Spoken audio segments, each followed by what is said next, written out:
ప్రియమైన మా గేదెల ప్రియ సారీ విష్ణు ప్రియకి అమ్మాయి విష్ణు ఏంటి బిల్లా? దేనికి? బిల్లు కాదు పెళ్లి.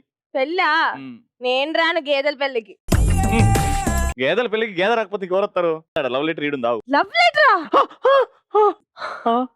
అమ్మా నాకెవడో లెటర్ ఇచ్చాడే, తీసుకో. ఎవర్రా ఇక్కడ లవ్ లెటర్ ఇచ్చింది మా అమ్మాయికి? అంత ధైర్యం కాదమ్మా, లవ్ లెటర్ ఇస్తే నీకు నవ్వొస్తుందా అమ్మా? నేను నవ్వట్లేదు తల్లి, ఆశ్చర్యంగా చూస్తున్నాను ఎవరా అని. విష్ణు ప్రియా నువ్వు నా గుండె లయ, నువ్వు లేకపోతే రోజుకు తింటా 30 కేజీల పాయ కంటే సుప్రియ ముక్కే చాలా బాగుంటది, కానీ నీతో అడ్జస్ట్ అవుతానా? వీడికి ఎంత కొవ్వమ్మా. అమ్మా విష్ణుప్రియ వస్తుందమ్మా మన ఇంటికి. ఎస్ అని చెప్పనీకేమో. అమ్మా నేను ఒక లవ్ లెటర్ ఇచ్చానమ్మా విష్ణుకి. అమ్మా మాట్లాడాలమ్మా. ఏంటమ్మా మీ అబ్బాయి మా అమ్మాయి డోర్ పెట్టేస్తుంది. ఎట్లా మాట్లాడతారు మీరు? డోర్ ఓపెన్ చేయమని చెప్పండి. తలుపు కొడుతున్నా.